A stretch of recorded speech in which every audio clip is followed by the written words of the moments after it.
você não se levantar daí para fazer, não vai acontecer. A gente tem que se irmanar nisso aí, porque se tiver mais gente em cima da carroça do que empurrando a carroça para. E fica achando bonito as pessoas fazerem propaganda disso na rede social, enganando a população, e a gente aqui assistindo, só falando um com o outro. Isso é uma vergonha. No final do dia, o que é que eu quero dizer com isso? É que se a gente não mudar, pouco importa se vai vir porto, aeroporto, rodovia, ferrovia. A riqueza está no povo.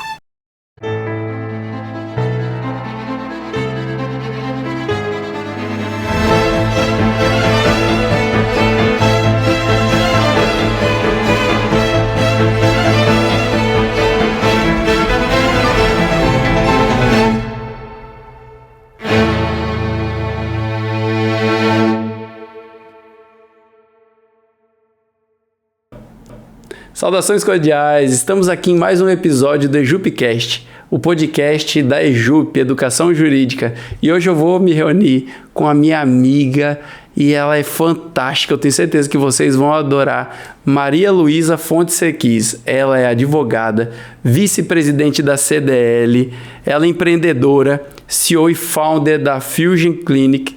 Quer dizer, hoje a gente vai ter uma conversa sobre negócios, empreendedorismo, direito. Seja muito bem-vinda e deixa um recado aqui para os nossos telespectadores, para o pessoal que está nos assistindo no nosso podcast, para a gente começar a nossa conversa. Obrigada, Pivoto. É um prazer estar aqui participando dessa mesa que já passaram grandes nomes aqui da nossa cidade, do nosso estado.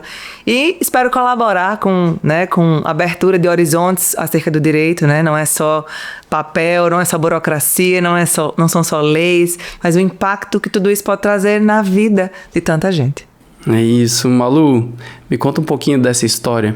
Como é que aquela menina que sonhava com direito chegou à vice-presidência da CDL? Como é que é essa jornada?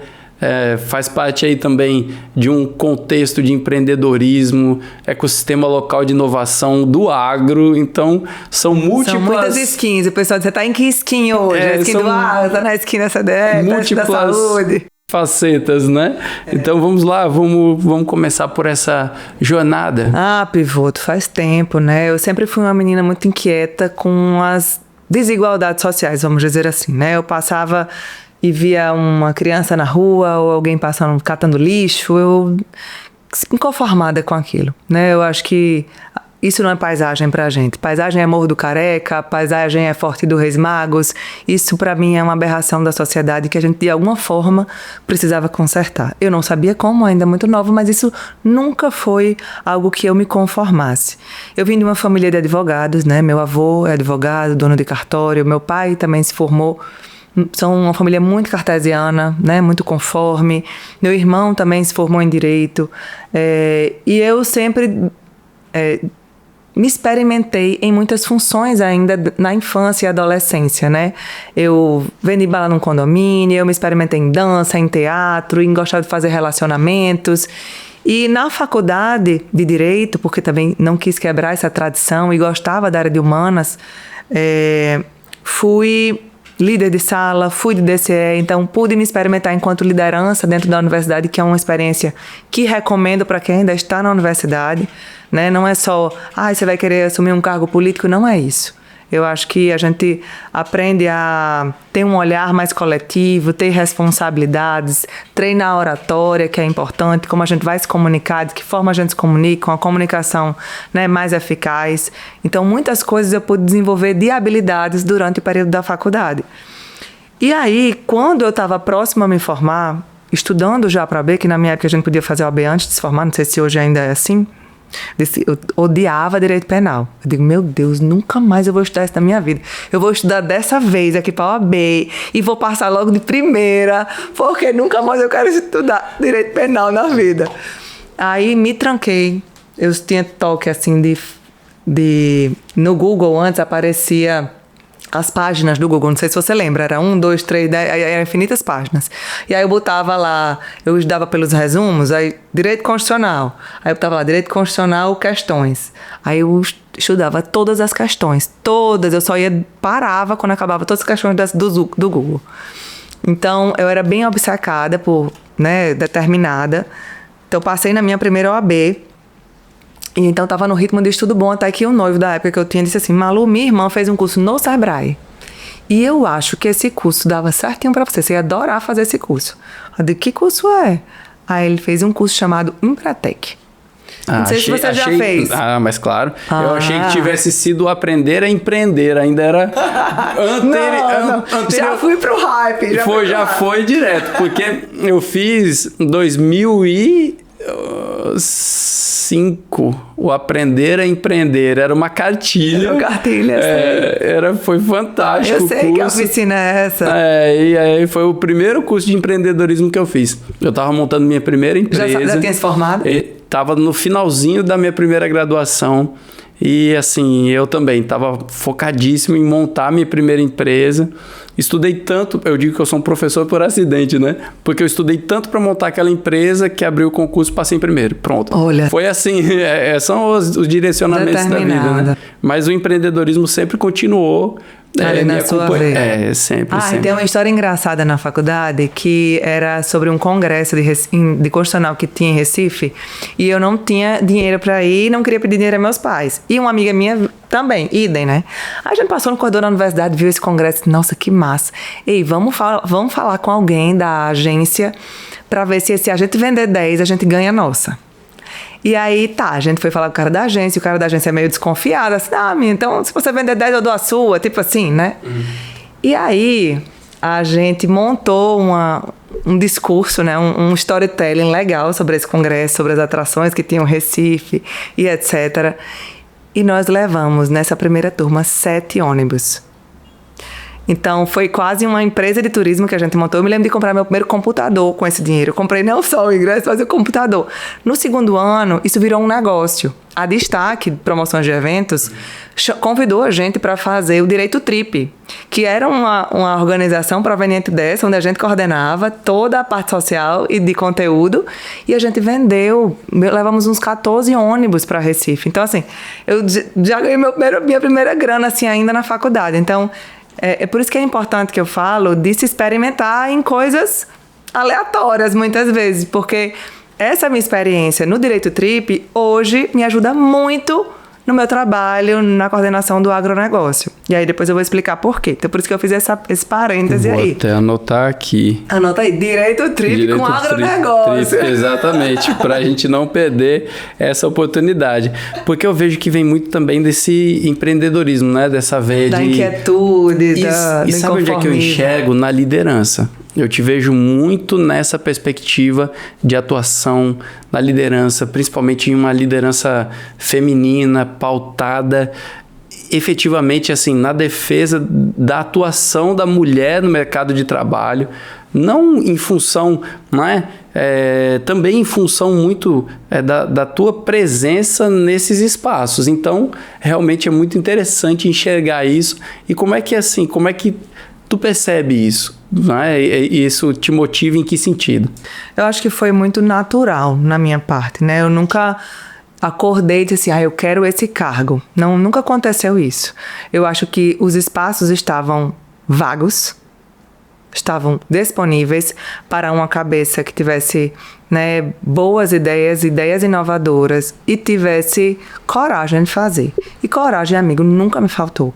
Eu acho que eu sou uma pessoa muito disposta e foi uma das coisas que eu aprendi no Empretec, assim, né, que quando eu fiz o Empretec lá, em 2010, 2011, por aí, tem um momento, que é um seminário que, para quem não fez ainda, vou dar um spoiler, é um seminário experimental, né? Mão na massa. Então, teve um momento em que eu estava exausta, assim, muito cansada, como a gente está na vida, muitas vezes. E você tinha que estabelecer uma meta por dia lá de venda, né? Por exemplo. E aí eu me lembro de me deitar, assim, cara, eu tô cansada, eu não aguento, eu vou ficar aqui, depois do almoço eu vou ficar tarde em casa.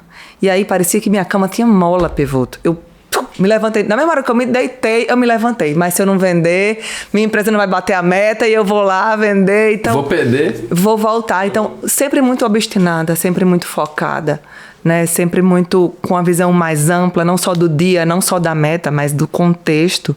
Então, quando eu entrei na CDL, eu já tinha me experimentado enquanto liderança na universidade. Então, quando eu entrei na CDL, que os espaços nunca tinham sido dados para mulheres e havia uma abertura para isso, Eu não contei 2 vezes, eu disse, eu vou ocupar.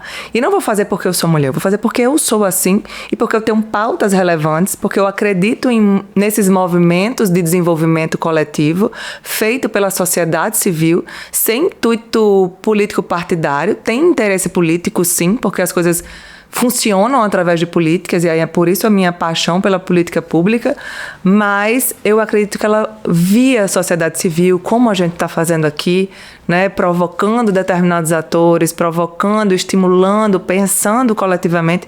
Eu acho que tem muito um vácuo no nosso mercado dessas pessoas, sabe? Que não estejam só olhando para o seu próprio umbigo, para o seu próprio negócio, mas que tenham um interesse genuíno de, cara, não adianta ter a empresa mais tecnológica, mais moderna do mundo, da porta para dentro. Se da porta para fora, vem um bandido e passa tudo. Né? Vamos construir um ecossistema diferente, né? Isso, quem sabe se nós nos mobilizarmos, a gente consegue acessar muito mais pessoas e mudar muito mais vidas em função, né, disso. E sabe, principalmente matemática. Matemática, essa daí é sempre positiva. É verdade. Essa daí nunca dá assim, vamos juntar para fazer o bem. Não tem perigo dessa conta dar negativa. É verdade. Não tem perigo.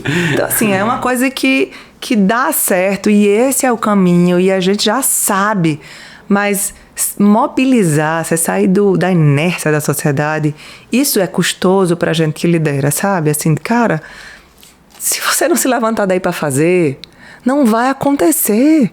A gente tem que se irmanar nisso aí. Porque se tiver mais gente em cima da carroça do que empurrando a carroça para.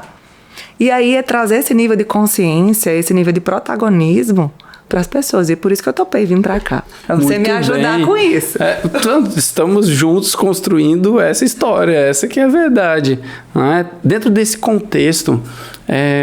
Agora, mudando um pouco de pauta, né?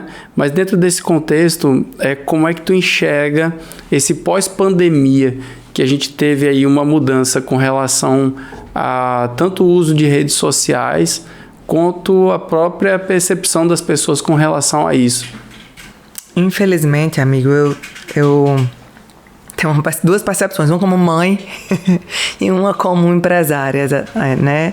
Então, a rede social, ela tem uma função, ela nasceu com uma função muito importante de conectar as pessoas, e isso é inegável, né? Poxa, eu consegui me conectar com a tia que mora em Londres, em tempo real, compartilhar, ver sobrinhos nascendo, né? Então, essa parte da aproximação das redes sociais, do acesso à informação, é muito, muito genuíno, é muito, muito bom das redes sociais, essa tecnologia.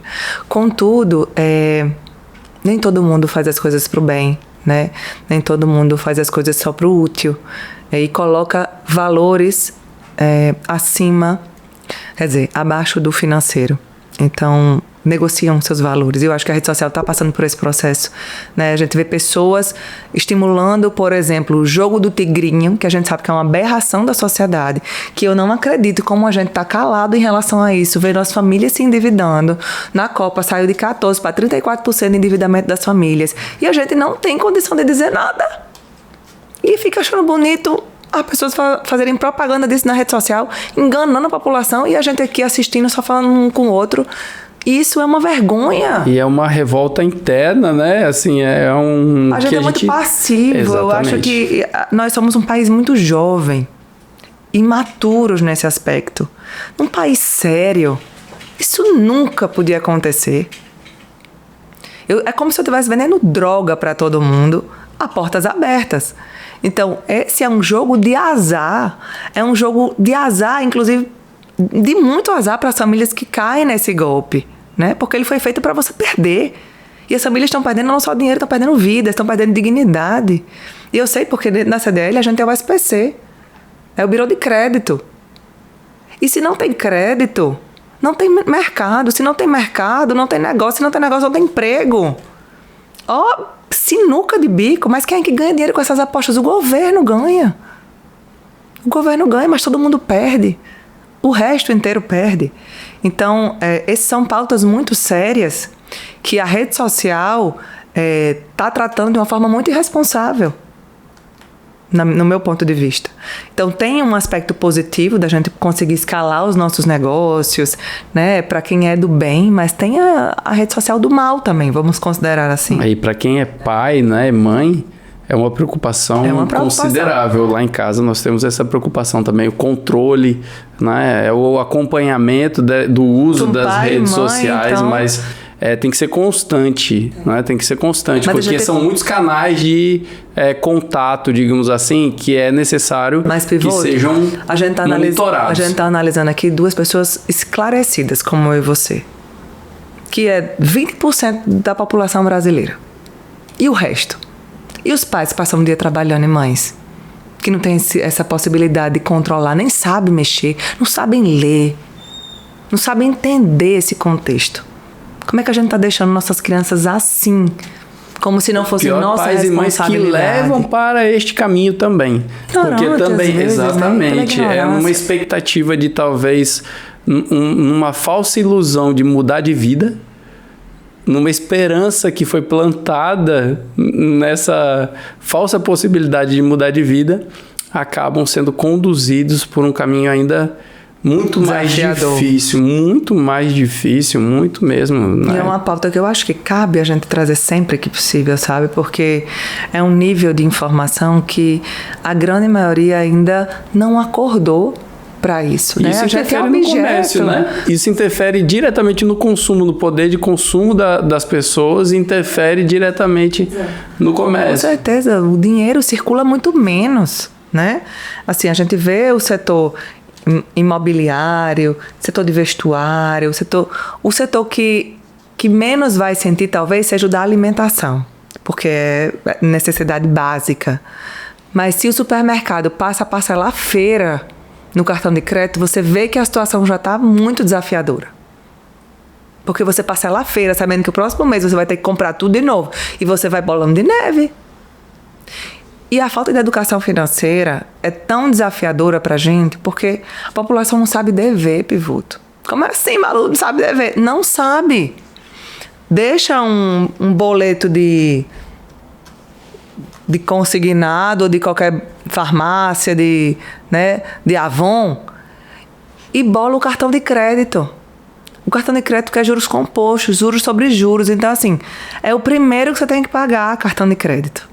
É o primeiro. Não deixa bolar cartão de crédito.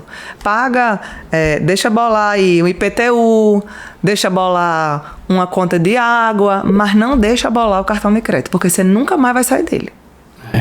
E é alto, né? São juros... Juros compostos. É juros sobre juros, você nunca vai pagar.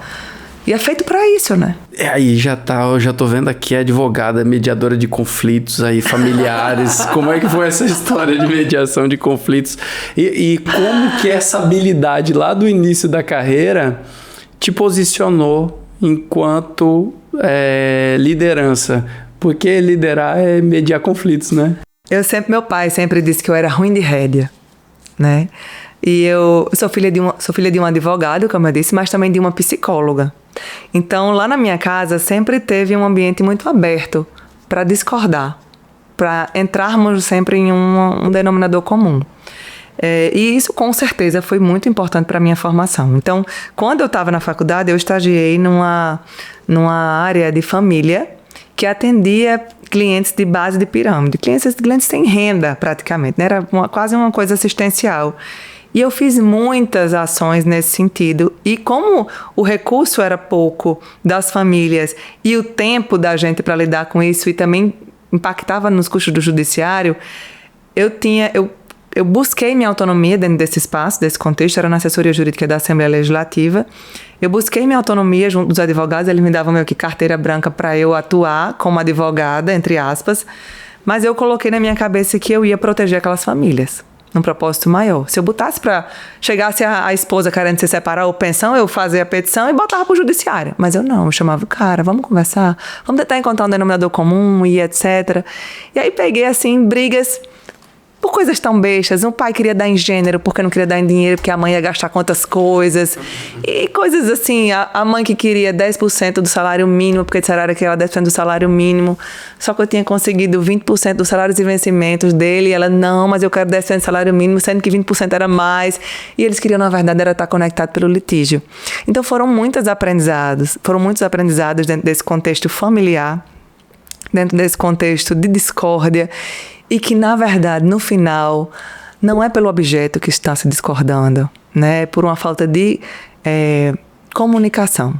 Então, eu desenvolvi nesse ambiente uma habilidade de escuta de ambas as partes. E, através dessa escuta ativa, consegui entender qual é o ponto de conexão entre essas duas partes que eu podia setar o acordo. Esse era meu objetivo toda vez que eu sentava para mediar um conflito. Então, essa é uma habilidade riquíssima que, se você puder desenvolver, ainda também na faculdade, com certeza vai lhe abrir muitas portas. É uma capacidade de escutar ativamente, né, para além do que os outros estão dizendo, porque em algum momento ele vai deslizar e você vai compreender o que ele realmente quer, que às vezes não é o que é dito, né? Às vezes não é o que é dito.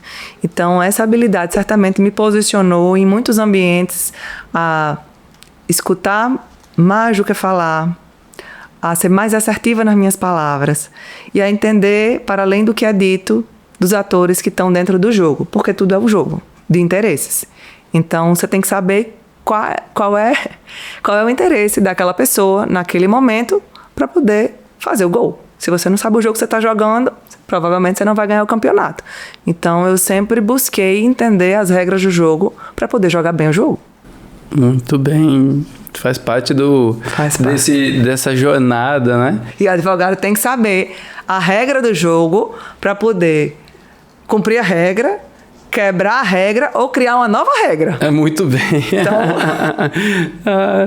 Nessa tua jornada, não apareceu aquele momento do concurso?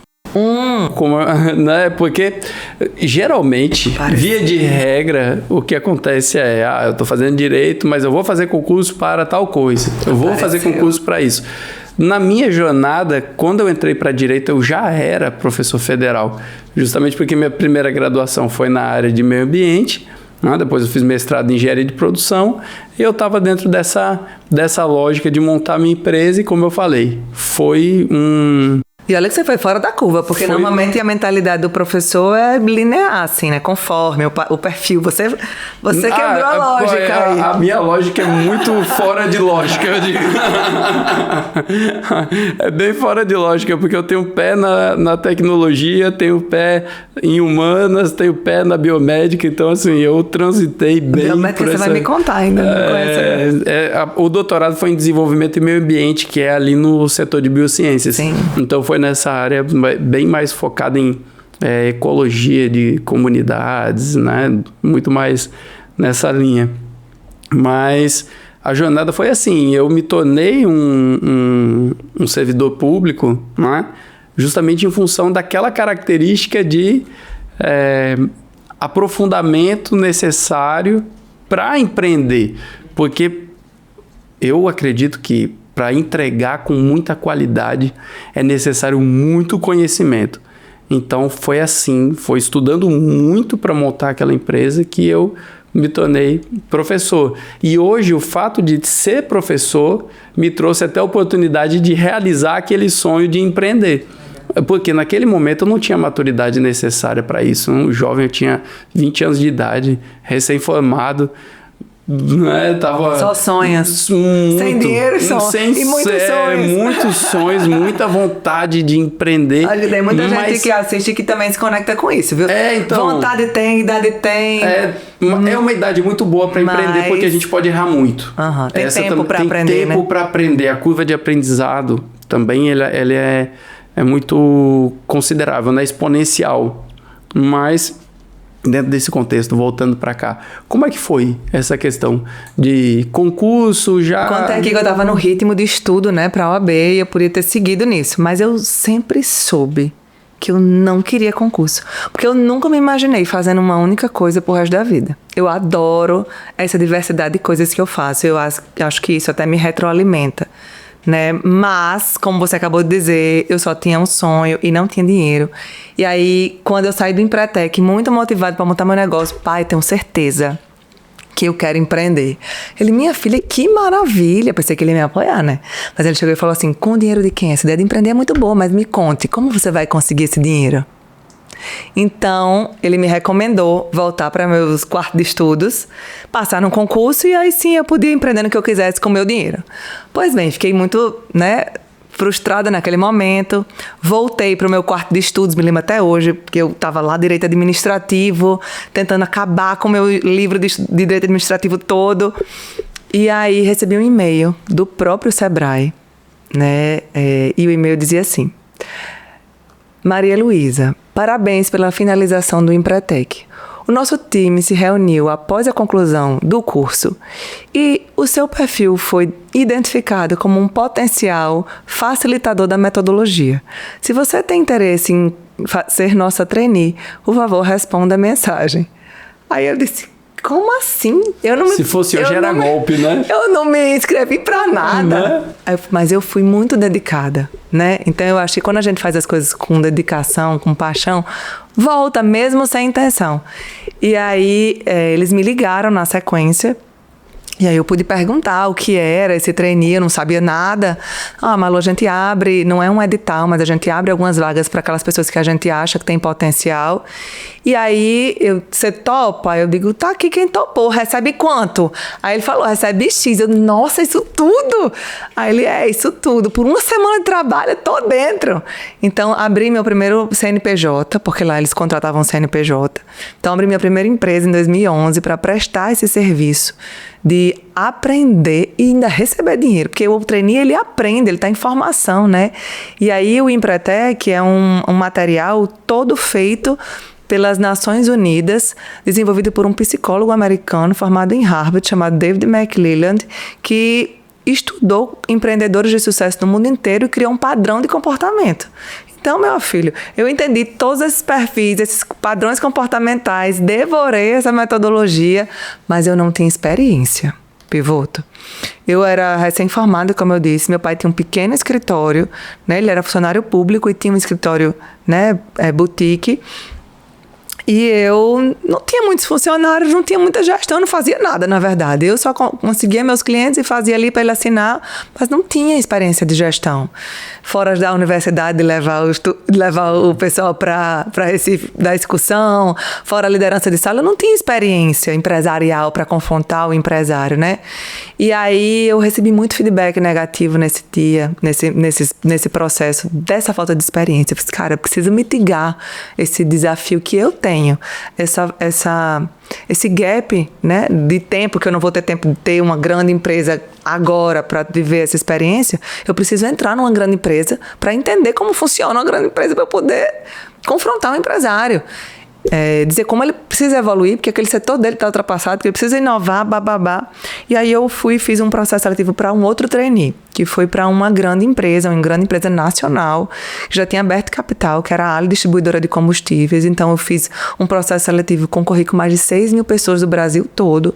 Foram 6 trainees selecionados nessa minha leva de trainee. E aí eu passei um ano fazendo um job rotation dentro da empresa. Então eu fui para jurídico, comercial, trade, contabilidade, finanças, todos os setores, até para a base de Guamaré eu fui, né? Abastecer caminhão-tanque, entender como é que funcionava.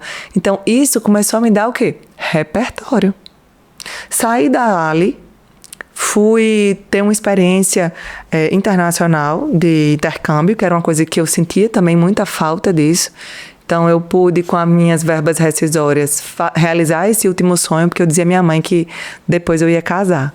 Eu disse, mãe, eu não tenho nem namorado ainda. Eu disse, mãe, eu acho que o próximo namorado eu vou casar, então é melhor fazer isso agora, porque depois não vai mais dar tempo de eu fazer. E eu tinha que fazer, queria muito realizar esse sonho. Tanto que quando eu voltei, casei com o Alexandre, né, meu atual marido.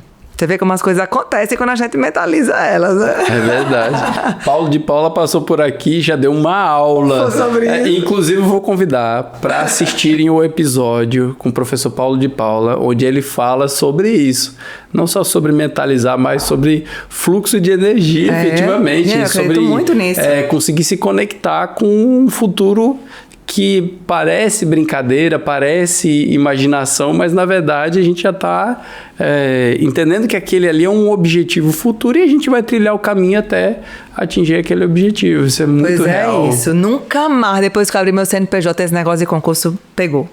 Nunca mais. Eu tinha zero perfil. Menina, eu ia ser assim uma concursada muito frustrada. Eu já entendi sobre de onde é que vem aquela veia da organização dos eventos. Porque, né, é muito interessante. Ano passado foram quantos eventos? Nossa, eu perco conta de quantos eventos. Foram vários grandes eventos, inclusive, né? Foram muitos eventos. Todo mês, no pelo Teatro menos. Riachuelo, a gente tem. Né? Teve São pequenos, eu médios e participei, grandes. eu acho que de 2. Foi um de saúde. O Health Summit. Isso, E o Fórum da Rede Mulher de Valor. Exatamente, pronto. Esses 2 eu tem fui também. lá. Eu fui presencialmente, mas eu acompanhei ao longo do ano vários eventos. Eu falei... Tem Festa do Boi, tem GoRN. Maria Luísa é imparável. Pronto, o GoRN também. Estive lá no GoRN. Mas, assim, é fantástico essa parte de organização de eventos. E nós estávamos conversando, vejam como as coisas se conectam. Ó. Liderança, organização de eventos, comunidade e crescimento profissional. É muito interessante, né? São algumas palavras que foram ficando aqui na nossa conversa, mas que traduzem um pouco da Maria Luísa. E onde que isso se conecta com essa parte justamente da Founder? Da Fusion Clinic, né? Porque aqui tem... Foi agora você fez aquela pergunta da pandemia. Olha aí, tá né? vendo? Porque a pandemia foi um espaço de transformação ali. As pessoas foram obrigadas a realizarem uma imersão. A EJUP surgiu na pandemia. Ela vem de lá. Vitinho também, meu filho. Maria Luísa também. Menino de pandemia. A minha segunda lá de casa também veio da... Encontrou uma esposa com o marido em casa, assim, muita coisa pra fazer. Mas de onde é que vem a Founder, que é CEO? Né? Então, isso. Até para as pessoas entenderem o que é um Founder, o que é um CEO. Né? O Founder, ele é fundador, né? Ele cria, ele desenvolve aquele negócio. Mas o CEO é quem opera, é o presidente ali que está tocando, né, as estratégias, as metas, a organização, o time. Então, pode ser que você funde um negócio, mas você não opere ele. Então, no meu caso, eu faço as duas coisas. Eu sou dois lados da laranja aqui dentro dessa operação, que ainda é uma operação bebê, né, Pivoto? Assim, eu falei, nasceu na pandemia aqui. Esse inconformismo, como eu comecei dizendo assim, eu sou um pouco inconformada com as coisas, eu acho que isso faz parte de todo empreendedor raiz mesmo, ele não é acomodado. Então eu via os desafios que a saúde atravessava, como muita gente assistiu os desafios que a saúde atravessava, e a experiência dentro da política pública, né? Eu nem falei sobre isso aqui, né? Gente, eu sou advogada de formação, mas atuo na área de políticas públicas. Eu crio legislações e projetos que ajudam o município ou o governo a se desenvolver economicamente, fomentando empreendedorismo, reduzindo a burocracia, criando oportunidades de negócio, enfim, depende da vocação que aquele ambiente, né, que aquele território necessita naquele momento. Então, essa minha experiência em políticas públicas fez eu já compreender de que problemas complexos precisam de soluções articuladas. Então, a saúde, naquela conjuntura, era um problema complexo e, nitidamente, ele não seria resolvido no âmbito do Ministério da Saúde, por exemplo. Ele precisaria de vários outros atores e eu gosto muito do protagonismo da sociedade civil. Eu gosto que saia, eu acho genuíno quando, né, a solução sai do povo. Né, sai dessa sociedade. E aí eu digo, cara, eu preciso criar alguma coisa para ajudar a saúde, né, do meu país. E comecei a estudar sobre essa temática da saúde já numa perspectiva de futuro. Como será o futuro da saúde? E comecei a estudar o Japão, Estados Unidos, outras nações que já são mais antigas do que nós, porque somos um bebê ainda, né, 500 e tantos anos, é recém-nascido. Como é que essas culturas já estão enxergando esse cuidado, né? A economia do cuidado, vamos dizer assim. E aí comecei a pesquisar. Eu não sabia como, mas eu sabia que tinha tecnologia no meio. E eu também não sou da área de tecnologia, mas eu adoro aprender, assim como o Pivoto. Né? Eu adoro entender como funciona. E aí comecei a pesquisar esses dados e descobri que o Brasil tem 6 milhões de profissionais da saúde ativos e crescendo esse número. Né? Tem país na Europa que não tem essa quantidade de habitantes. a gente tem só de profissionais da saúde. Por um outro lado, analisando o mercado, indo em consultórios, em hospitais, a gente via uma vacância muito alta, uma ociosidade muito alta de espaços. Demanda de paciente eu não vou nem falar, né? Mais de 70% da nossa população não acessa uma saúde de qualidade. Se a gente trouxer isso para o Nordeste, são 80%. Então, a gente tem profissionais da saúde ativos e qualificados, a gente tem espaços de saúde ativos e ociosos e tem muita demanda de paciente. Então, o nosso problema enquanto país não é falta, mais uma vez, é a desconexão desses atores. Então, eu precisava criar um equipamento com a ajuda da tecnologia, que conectasse todos esses atores.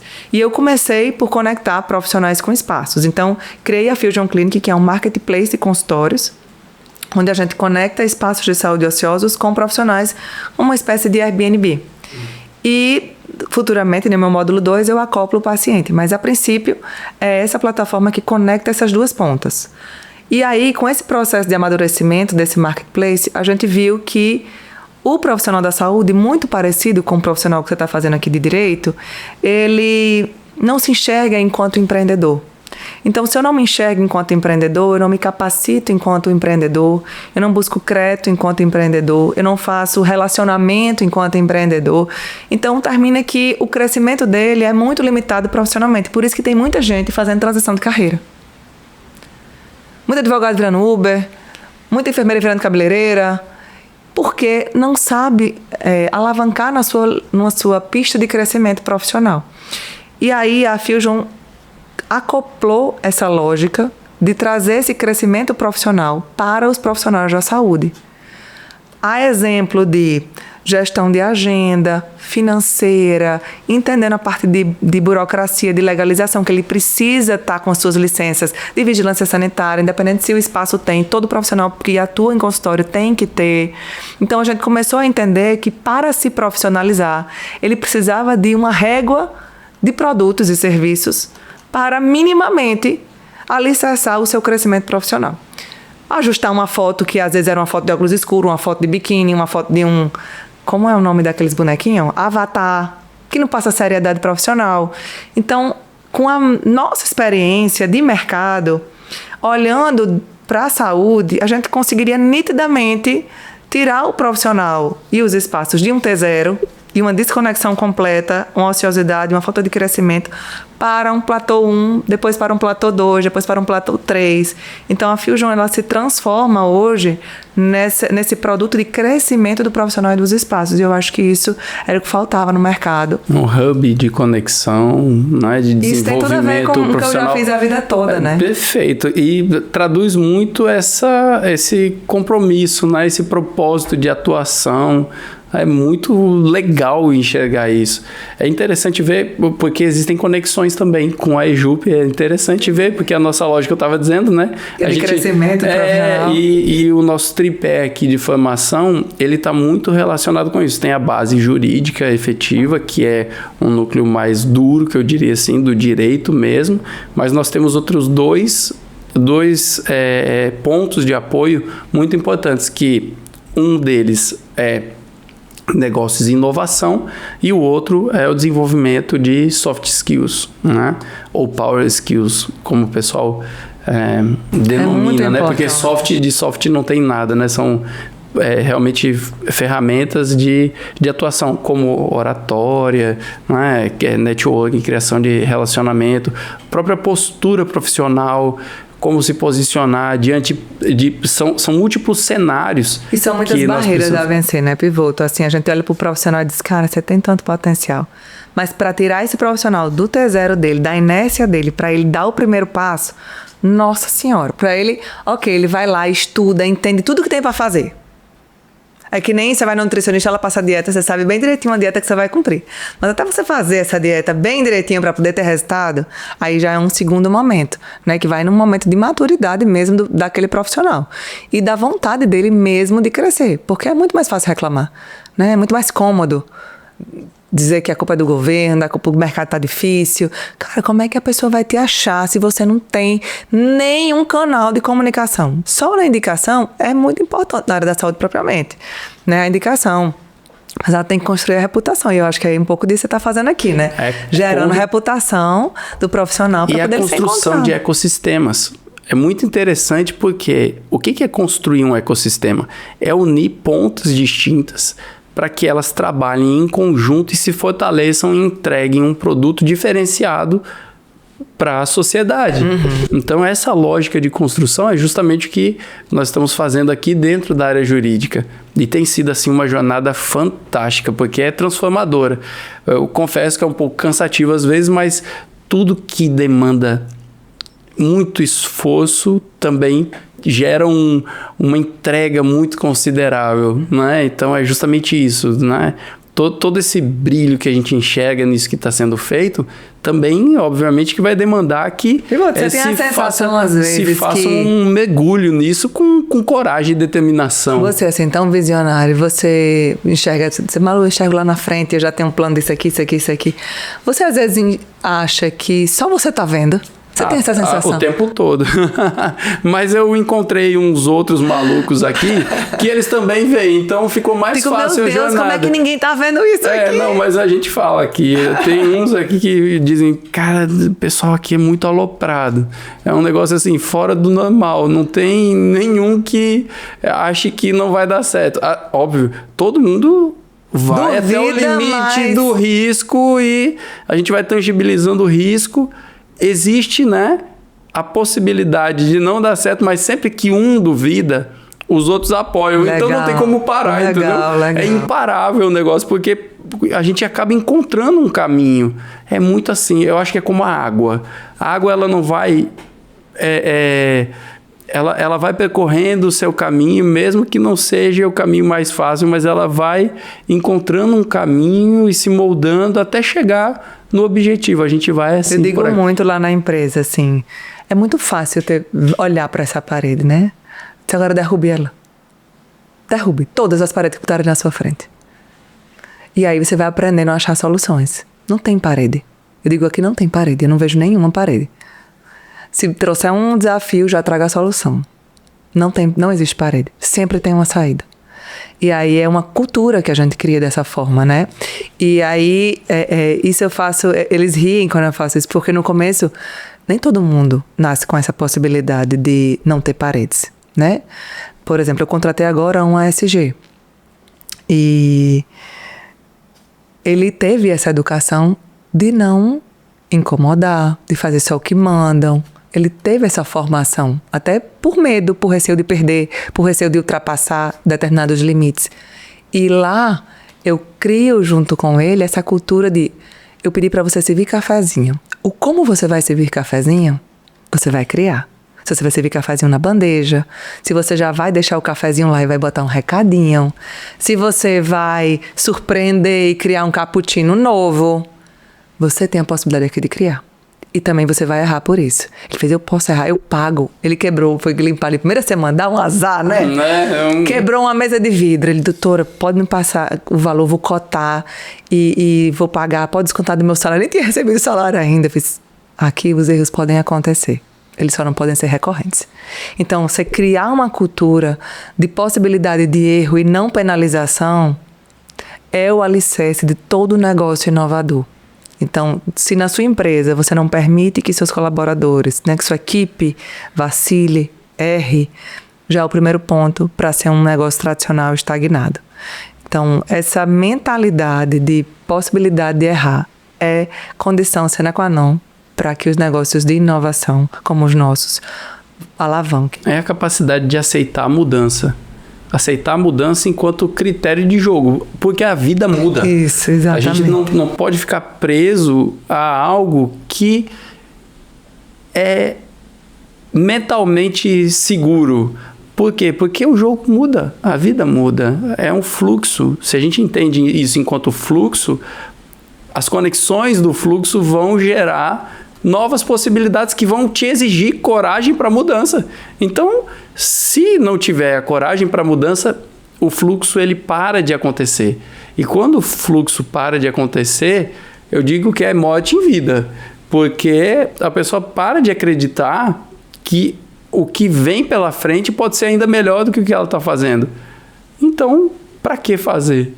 Não é? É muito interessante assim, esse sentimento realmente que move quem está buscando algo diferente. Não basta estar no papel, né, Pivoto? Assim, você escrever lá meus valores, minha missão, não basta, né? Você tem que transpirar isso e a sua equipe vai sentir, né? Em alguns momentos a equipe pode até ser resistente, como o mercado vai ser, porque eles não estão na sua cabeça, quanto o founder, né? Principalmente, que cria, que desenha, que gesta o negócio. Mas você tem que ir baseado em dados, e aí você tem que ter a mentalidade data drive, né? Ter a mente baseada assim, cadê os números para tomada de decisão? Se você está dizendo isso aqui, me mostre dados, que aí a gente segue.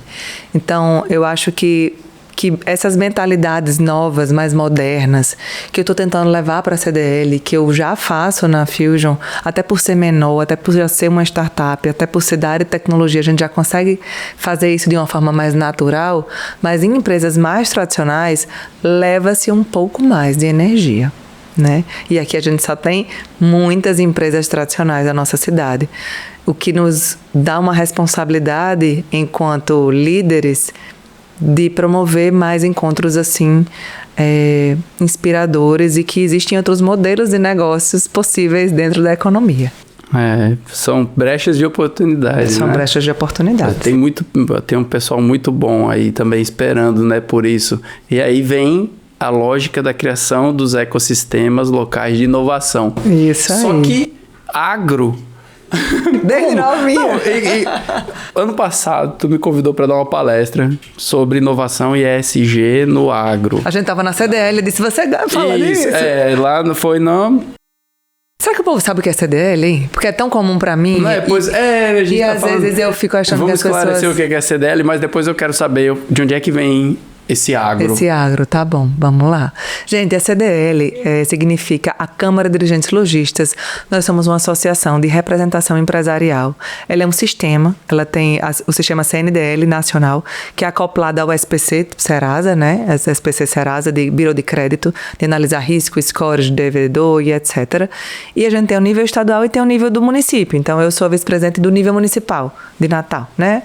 Da CDL Natal. Então, é a Câmara de Dirigentes Lojistas. Mudou para feminino. Antes nasceu como clube, viu, Pivoto? E aí, como é que entrou o agro? Gente, nessa minha trajetória aí, desde 2011, eu vou dizer assim, desde a faculdade, né? Uma coisa que eu me desenvolvi muito bem, e é importante você entender naquilo que você é bom e naquilo que você não é, para que você possa buscar aperfeiçoamento. A gente não é bom em tudo e nem é ruim também em tudo. Então, uma coisa que eu me desenvolvi muito bem foi em juntar gente, em conectar pessoas, né? Então, qualquer modal econômico que você me colocar, que tiver pessoas, eu vou me dar bem.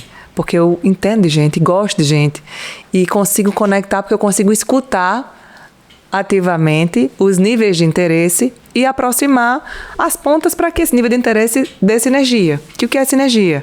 É quando o meu nível de interesse junta com o seu e dá muito maior do que os nossos dois níveis juntos. Ela supera esses braços, vamos dizer assim. Isso é a sinergia, essa soma. Então, eu me desenvolvi muito bem nessa habilidade. E o agro do Rio Grande do Norte é uma potência muito grande. Nós somos o primeiro maior exportador de frutas naturais do país, né? Um solo abundante, com água, recursos hídricos em abundância, com mão de obra ainda em abundância. Malu, mas onde é que está? Boa saúde. Tem tudo, mas tudo desconectado. E aí, o Sebrae nacional começou a entender que as coisas agora funcionavam em torno de ecossistemas, né? Então criou o primeiro do país, nichado economicamente no agro, porque antes são setorizados por território, mas o agro merecia um ecossistema específico, e é um ecossistema estadual. E eu estou à frente dessa coordenação. Então, o meu objetivo dentro do agro primeiro, quando eu entrei há 3 anos atrás, era tirar a percepção de que o agro do Rio Grande do Norte era aquele pequeno produtor, com a camisa aberta até o peito, com um pedaço de palito assim, no dente, com aquele chapéu e com as mãos calejadas. A gente já estava alguns passos à frente, mas isso não era comunicado. E a gente precisa ter uma visão clara das coisas para poder ancorar as nossas crenças. Tanto que a gente tem os santos para, né, acreditar naquilo, precisa ver para crer, já diz o ditado. Então eu precisava mostrar para as pessoas que o nosso Rio Grande do Norte já tinham empresas robustas do agro suficientes para ancorar um novo passo na economia do Rio Grande do Norte. Então a gente foi mostrar que aqui já estava produzindo açaí, que aqui já estava produzindo cacau, café, né, melão para exportação, camarão, um dos maiores também do país, né? Então a gente já tinha muito potencial e ainda tem muita coisa para crescer.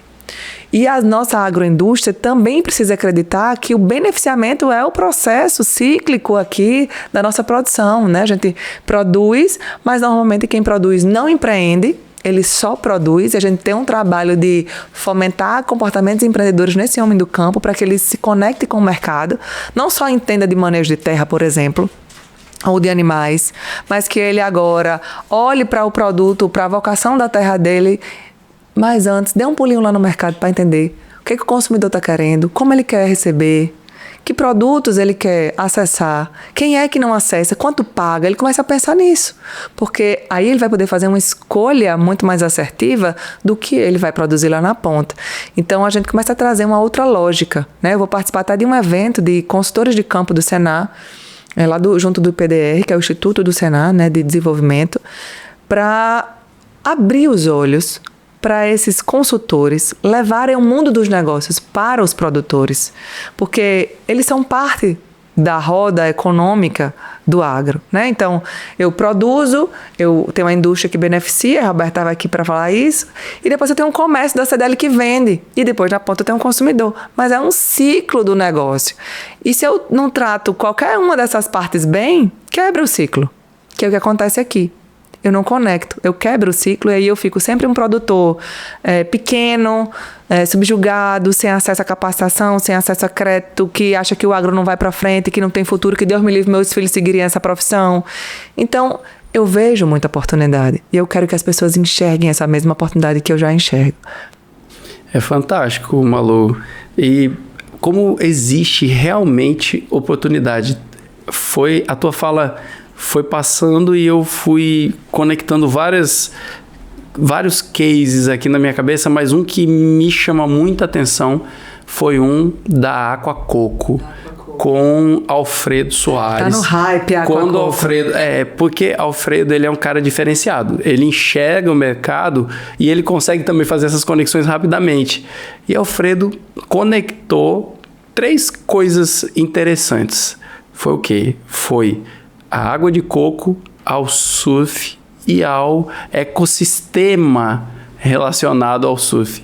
Então, eles desenvolveram ali uma estratégia de marketing baseado justamente neste ecossistema do surf, iniciando pelas categorias mais básicas até chegar em um nível de campeonatos mais altos, né? Então foi muito interessante como que foi construída essa lógica, né, do posicionamento de marca, para ver como é a água de coco, é algo que é natural, que a gente já tem como, né, hábito, mas aqui tem um ponto importante, que é a industrialização. Ele produziu, saiu da visão de produtor, foi para o beneficiamento. Para o beneficiamento, exatamente. E aí está nos grandes players de supermercados agora, então, né? É um dos cases, né? É um dos cases assim, que a gente pode apontar e que está diretamente relacionado.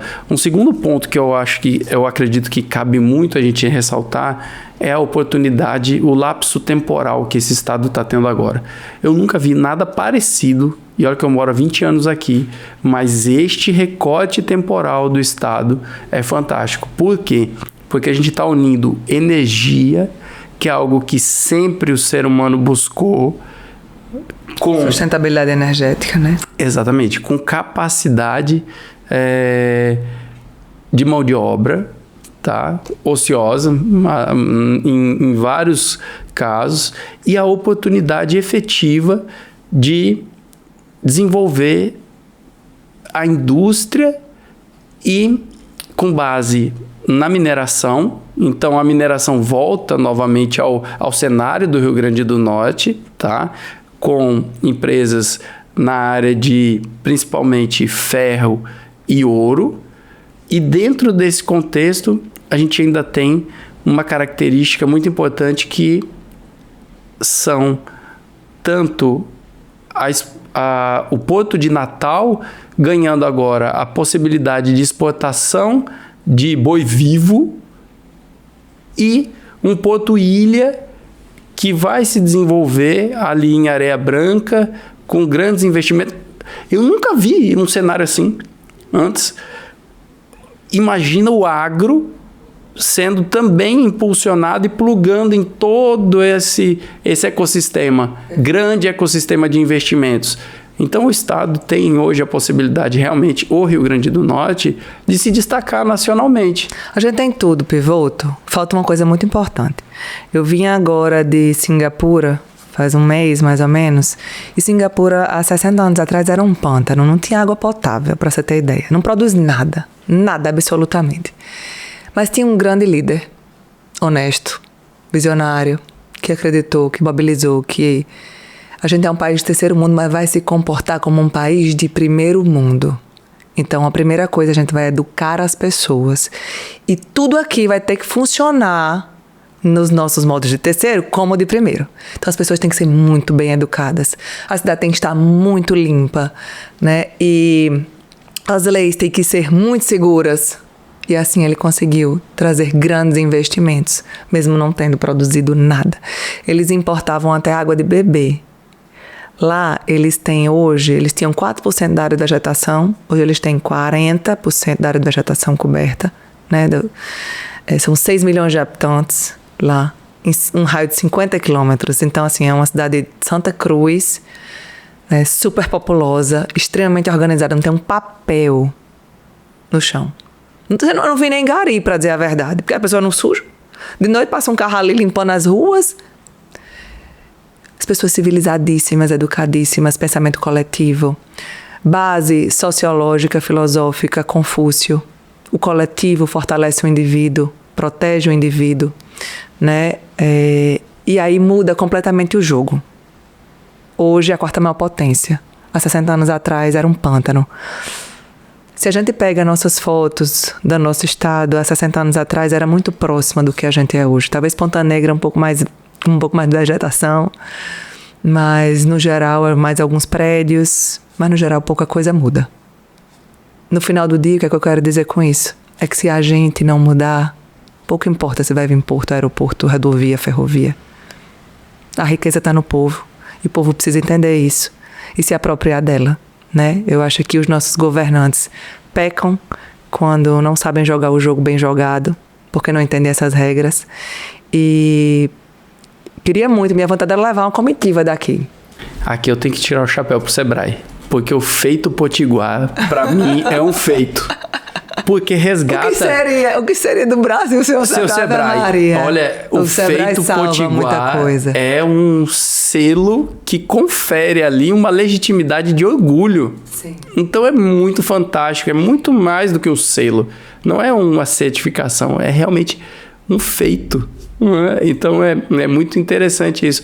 E eu gostaria de ver mais isso, sabe? Mais Mas feitos. a apropriação, né? É efetivamente entender que a rua. Mas eu vou lhe dizer, eu voltei de lá entusiasmada, doida para mudar o mundo, para mudar o nosso mundo, né?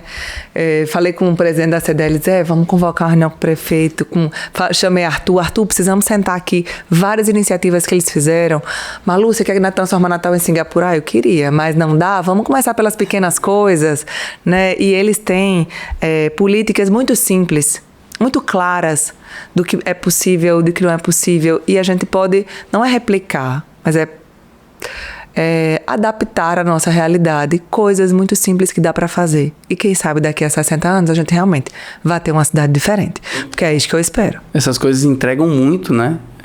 Na próxima tu vai comigo. Olha só, que legal, eu bem quero mesmo. Só pra gente finalizar, que a gente já tá indo pra reta final. Direito Trip. Tu me disse que tinha conexão direta com a parte de agro. Tem. Qual a lógica entre uma coisa e outra? Vamos lá, vou te dizer. Pensou que eu fosse esquecer, né? Mas eu já tinha não, que eu anotei aqui. Vamos lá, Direito Trip, vocês lembram lá da excursão na faculdade para levar o pessoal para conhecer, né? Então, eu entendi que essa parte social, não só conteúdo, não só aprender. Hoje já tem dias de campo, por exemplo. Você é um produtor de café, eu levo você para conhecer uma produção de café, você aprende lá com o cara, anota umas coisinhas e vai embora. Né? Eu entendi que o lado social, a interação, né, o network, a experiência era muito importante nesses momentos. E aí o agro era um desses ecossistemas que eram teóricos. Você ia lá, conhecia e ia embora. Não tinha conexão, não tinha experiência. E aí eu comecei a entender que o turismo rural era a bola da vez. Depois da pandemia, meu amigo, o povo queria ir para o campo, queria respirar ar livre, queria tocar nos animais, ver de onde saiu o leite, queria viver aquilo, né? E aí a gente transforma consumidores, ou fornecedores, ou clientes, em fãs da marca. Então, a gente começou a mapear roteiros agroturísticos dentro do estado e perceber que isso não era um caso isolado. Que o Rio Grande do Norte pode sim não trabalhar só o turismo de praia, mas trabalhar o turismo de campo. Então a gente começou a entender, vamos visitar uma queijeira, mas o que a gente pode fazer nessa queijeira? Vamos contratar um trio sanfoneiro, vamos fazer uma mesa posta com as artesãs, botar biscoitos e bolos da região, né? Fazer uma rodada de queijo para as pessoas poderem mexer na panela e experimentar como faz no tacho. E aí trazer esse nível de experiência que eu aprendi lá no Direito Trip para dentro do agro. Paralelo a isso, um grande amigo nosso, você deve ter conhecido, Roberto Papa. Sim, é. Lá do Ministério da Agricultura. Hoje ele está adido agrícola, ou seja, o embaixador do Brasil agrícola lá na Índia. Ele disse, Malu, tem muita oportunidade aqui, muita gente querendo ir. Você não quer montar uma empresa para receber esses indianos e fazer o que você já faz aí no agro? Então, como se fosse, eu disse, meu Deus, o Direito Trip agora voltando pra minha vida. Voltando, né? Agora com cliente indiano, tenho que falar inglês o tempo inteiro, organizar a rota. Enfim, mas como diz o ditado, a gente nunca perde, né? A gente sempre ou ganha ou aprende. Malu, muito obrigado por hoje. Foi uma conversa fantástica. Espero que o pessoal tenha sentido essa energia, tenha ficado entusiasmado. Eu queria te pedir agora, nesse momento final, para se despedir do pessoal, deixar um recado, principalmente para quem está aí nessa jornada, tanto na jornada jurídica quanto na jornada empreendedora, né? O momento é esse. Bom, eu queria deixar a dica de um livro que eu comecei a ler, né? Utopias para Realistas, e ele fala dessa perspectiva de como mudar o mundo, né? E eu sou bem inspiracional nessas pautas. Então, eu recomendaria esse livro, porque ele diz que nós, enquanto homens, somos inquietos de natureza e o progresso só se faz com utopia. Muito bom. Muito obrigado. Agradeço a todos que nos acompanharam. Hoje foi um dia fantástico aqui. Nós conversamos com a nossa amiga Maria Luísa, advogada, vice-presidente da CDL, uma mulher fantástica que vem aí trabalhando de uma forma muito significativa aqui no estado do Rio Grande do Norte. Te convido para acessar as nossas redes sociais, tanto o Instagram da EJUP quanto o YouTube, onde nós continuamos produzindo esse conteúdo para vocês aqui com muito cuidado, com muito esmero. Eu tenho dito, Malu, que essa é a escola jurídica mais sofisticada do país e o pessoal ainda vai, né, conhecer e ouvir falar muito isso. Eu agradeço demais. Um abraço cordial a todos e fiquem bem.